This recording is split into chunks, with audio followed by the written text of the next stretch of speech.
জাবলে মূসার পাদদেশ, বনি ইসরাইলের স্মৃতিতে ভেজা নিঃশব্দ এক প্রান্তরের নাম,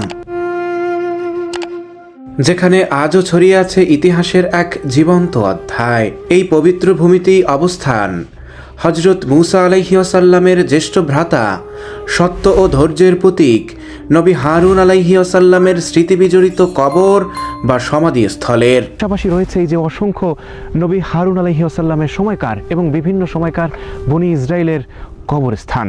হারুন আলাইহিস সালাম তিনি ছিলেন হযরত মূসা আলাইহিস সালামের বড় ভাই। হযরত মূসা আলাইহিস সালাম তিনি যেহেতু মুখে জড়তা ছিল, তখন তিনি আল্লাহ সুবহানাহু ওয়া তাআলা যখন ওনাকে বলেছিলেন ইযহাব ইলা ফিরআউন ইন্নাহু তাগা, তুমি ফিরআউনের কাছে যাও, নিশ্চয়ই সে সীমা লঙ্ঘনকারী। এই এক অন্যরকম অনুভূতি, আপনাদের কিভাবে বোঝাবো আমি জানি না। এই যে দেখতে পাচ্ছেন পাথর পাথর দেয়া, এগুলো সব হচ্ছে বনি ইসরাইলের বিভিন্ন সময়ের মানুষের কবর। সময়ের প্রবাহে অনেক কিছু হারিয়ে গেলেও আজও এ ভূমি বহন করে বনি ইসরাইলের প্রাচীনতম স্মৃতিচিহ্ন। তাই তো আজও এখানে রয়ে গেছে সেই আদিম যুগের প্রাচীন কবরগুলি, যেখানে নীরব পাথর আর বালুর স্তরে স্তরে লুকিয়ে আছে হাজার হাজার বছরের ইতিহাস, আছে বিশ্বাস, প্রার্থনা আর অবাধ্যতার গল্প। পাচ্ছেন এগুলো হচ্ছে নতুন কবর। এই যে দেখুন, আমরা এখন যাব নবী হারুন আলাইহিস সালামের যে মাকবারা সেখানে।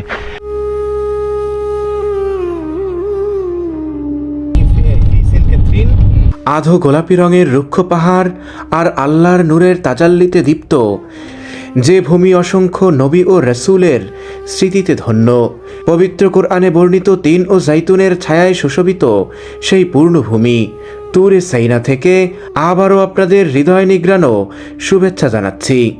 মহান রব্বুল আলামিন পবিত্র কোরআনে শপথ করে বলেছেন ওয়াতুরি সিনিন, অর্থাৎ শপথ তুরে সিনাইয়ের পর্বতের। এ শপথ শুধু একটি বাক্যের মধ্যে সীমাবদ্ধ নয়, বরং পবিত্র কোরআনের বিভিন্ন আয়াত ও রসূল সাল্লাল্লাহু আলাইহি ওয়াসাল্লামের হাদিসে বারংবার প্রমাণিত হয়েছে।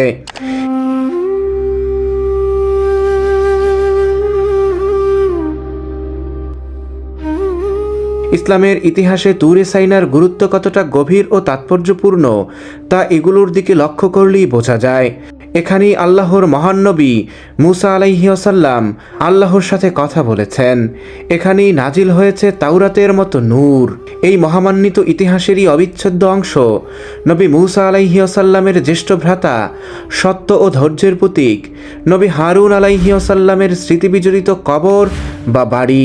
সেই পবিত্র নিদর্শন দর্শনের উদ্দেশ্যেই আমরা এখন অগ্রসর হচ্ছি জবলে হারুন, অর্থাৎ হারুন আলাইহি ওয়াসাল্লামের উপত্যকার দিকে, যে উপত্যকায় তিনি বসবাস করেছেন এবং মৃত্যুর পরে তাকে সেখানেই সমাহিত করা হয়েছে। আসসালামু আলাইকুম ওয়া রাহমাতুল্লাহি ওয়া বারাকাতুহু। ইতিহাস, ঐতিহ্য, সভ্যতা এবং সালতানাতের আতুরঘর মিশর থেকে আপনাদের সবাইকে শুভেচ্ছা জানাচ্ছি। বন্ধুরা, আমরা এখন রয়েছি তুরে সাইনার পদদেশে। আমার পিছনে রয়েছে নবী হজরত হারুন আলাইহি ওয়াসাল্লামের মাকবারা এবং পাশাপাশি রয়েছে এই যে অসংখ্য নবী হারুন আলাইহি ওয়াসাল্লামের সময়কার এবং বিভিন্ন সময়কার বনি ইসরাইলের কবরস্থান।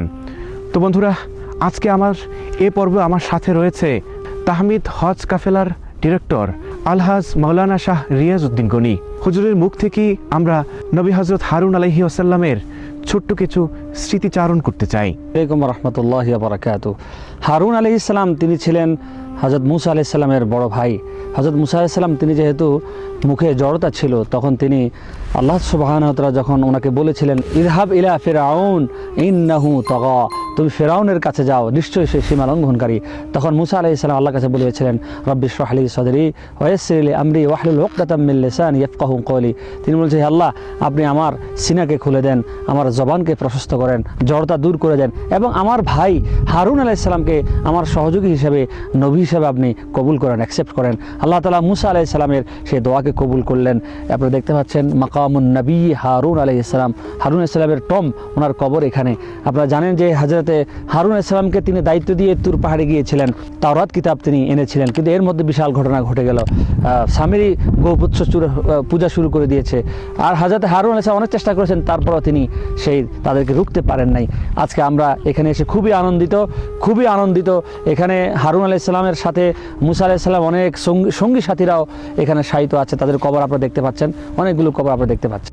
নবী হজরত মুসা আলাইহিস সালাম যখন ফেরাউনের রাজপ্রাসাদে দাওয়াতের আদেশ পেলেন, তখন তিনি নিজের দুর্বলতা উপলব্ধি করে আল্লাহর কাছে এক হৃদয়স্পর্শী দোয়া করলেন, নিজের ভাই হজরত হারুন আলাইহিস সালামকে সহচর ও সহযোগী করার জন্য।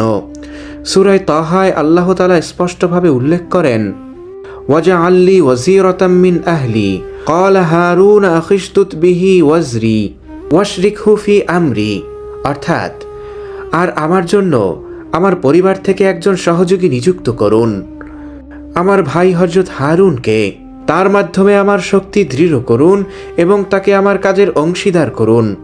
এখানে স্পষ্টভাবে বোঝা যায় হজরত হারুন আলাইহিস সালাম শুধু ভাই নন, বরং নবুয়তের দায়িত্বে মুসা আলাইহিস সালামের অংশীদারও ছিলেন।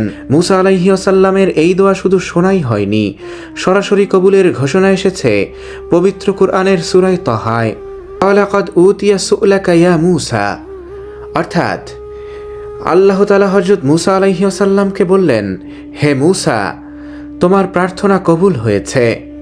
এই আয়াত প্রমাণ করে হযরত হারুন আলাইহিস সালামের নবুয়ত ও দায়িত্ব আল্লাহর সরাসরি অনুমোদনে প্রতিষ্ঠিত হয়েছে। বন্ধুরা, আমরা এখন ধীরে ধীরে যাচ্ছি নবী হযরত হারুন আলাইহিস সালামের যে মাকবারা, ওই যে টিলা, ওই টিলার উপরে, কবরের উপরে। আর এই দিকটাতে দেখতে পাচ্ছেন এখানে কিন্তু সে সময়কার অসংখ্য আসহাবদের কবর রয়েছে এখানে, যারা বনি ইসরাইলের বিভিন্ন নবীর অনুসারী ছিলেন, বিশেষ করে হযরত মুসা আলাইহিস সালামের অনুসারীদের কবর।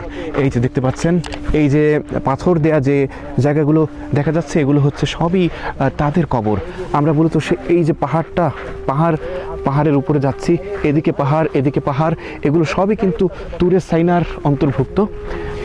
এ এক অন্যরকম অনুভূতি, আপনাদের কিভাবে বোঝাবো আমি জানি না, কিভাবে ভাষায় প্রকাশ করব সেটির ভাষাও যেন আমি হারিয়ে ফেলেছি।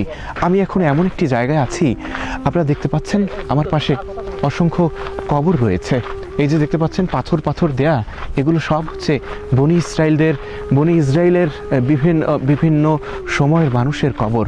অর্থাৎ বনি ইসরায়েলে যে সকল নবীগণ আগমন করেছেন, তার মধ্যে অন্যতম হচ্ছে হজরত মুসা আলাইহিস সালাম এবং তার ভাই হারুন আলাইহিস সালাম। এই যে দেখুন, এদিকে হচ্ছে তাদের আসহাবদের কবর রয়েছে। পাশাপাশি এখানে পরবর্তীতে, অর্থাৎ বর্তমানেও মানুষকে কবর দেওয়া হয়, যদিও এই যে উপরের যে জায়গাটা, এখানে হচ্ছে নবী হারুন আলাইহিস সালামের মাকাম রয়েছে। পাশাপাশি এখানে বিভিন্ন যুগে, অর্থাৎ পরে হয়তো 200-100 বছরের ভিতরে কিংবা রিসেন্ট সময়েও এই জায়গাগুলোতে দেখতে পাচ্ছেন, এগুলো হচ্ছে নতুন কবর, এগুলো দেওয়া হয়েছে।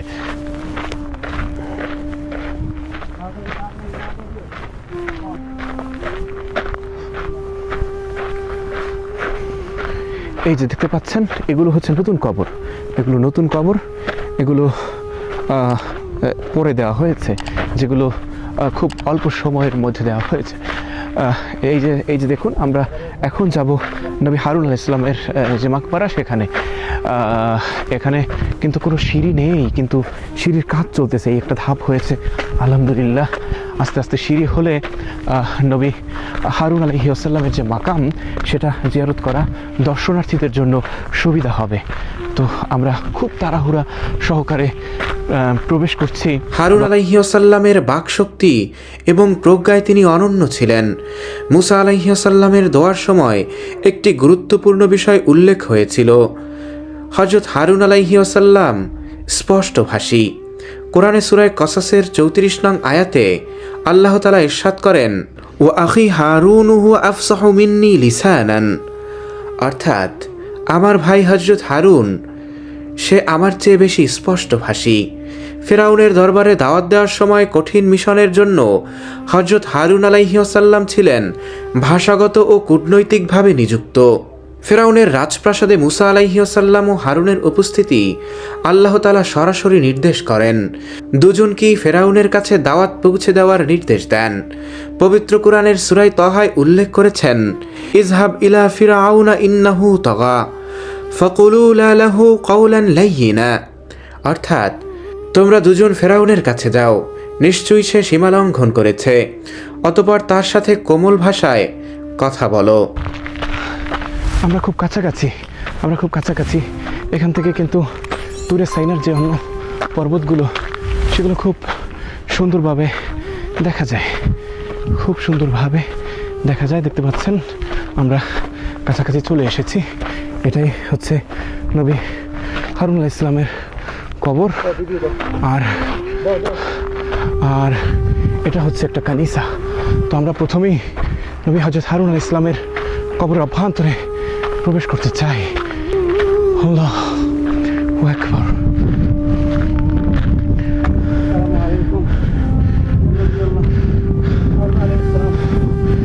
বন্ধুরা, প্রথমেই দেখা মিলবে এই যে মাকাম নবী হারুন আলাইহিস সালাম। এখন আমরা এর অভ্যন্তরে প্রবেশ করব।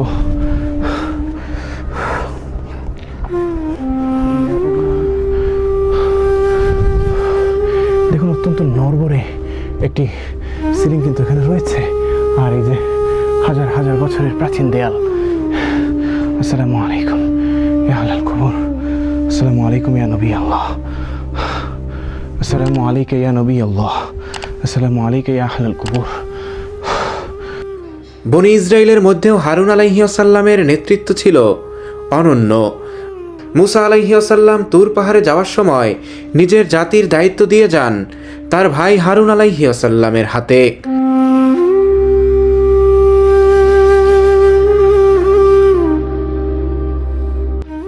পবিত্র কোরআনের সূরা আরাফে এসেছে, ওয়াকালা মুসা লিআখিহি হারুন আখলুফনি ফি কওমি, অর্থাৎ মুসা তার ভাই হারুনকে বললেন, তুমি আমার সম্প্রদায়ের মধ্যে আমার স্থলাভিষিক্ত হও।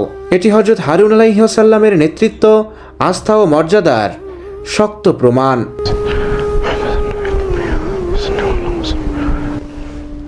اللهم صل على محمد ورسولك وصل على المؤمنين والمؤمنات।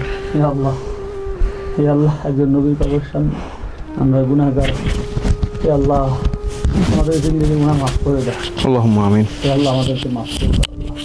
তিনি একজন নবী ছিলেন। আল্লাহ ইয়া আল্লাহ কত সৌভাগ্যবান আমরা এই মুহূর্তে তোমার একজন জলিল কদর নবীর কবরের সামনে দাঁড়িয়েছি। আল্লাহ আল্লাহ আমাদেরকে মাফ করে দাও। আল্লাহ আল্লাহ আমাদেরকে মাফ করে দাও।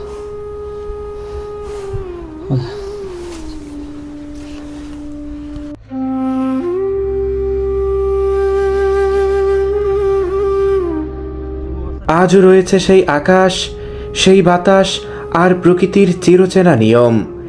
নেই শুধু তারা যারা যুগে যুগে বিভিন্ন জনপদে এসে ইসলামের আলো ছড়িয়ে দিয়েছিলেন, কিন্তু মানুষ চলে গেলেও তাদের দেখানো পথ, তাদের মতাদর্শ আর ত্যাগ আমাদের হৃদয় আজও সমানভাবে জাগ্রত ও উজ্জীবিত।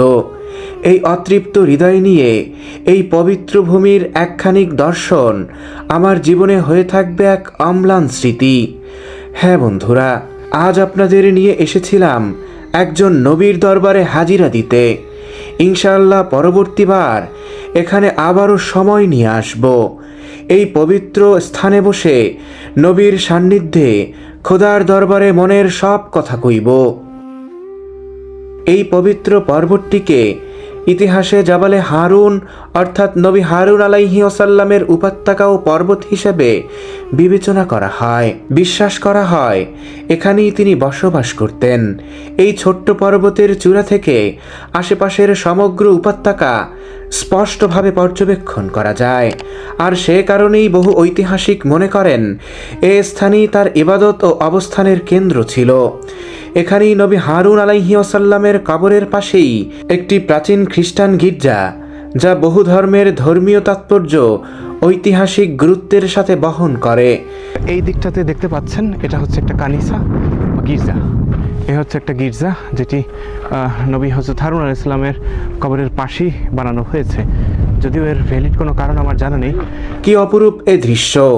এখান থেকেই সহজেই দেখা যায় বনি ইসরায়েলের বিভিন্ন নবী ও তাদের অনুসারীদের স্মৃতিচিহ্ন ও কবরস্থান।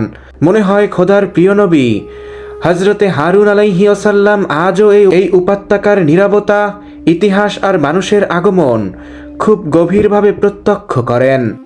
আগামী পর্বের ভিডিওতে আমরা অনুসন্ধান করব দুষ্টু সামিরির সেই কুখ্যাত গাভী পূজার স্থান, যে ঘটনা বনি ইসরায়েলের ইতিহাসে এক গভীর শিক্ষা হয়ে রয়েছে। সেই ঐতিহাসিক ভিডিও দেখার জন্য আপনাদের সবাইকে অগ্রিম আমন্ত্রণ জানাচ্ছি।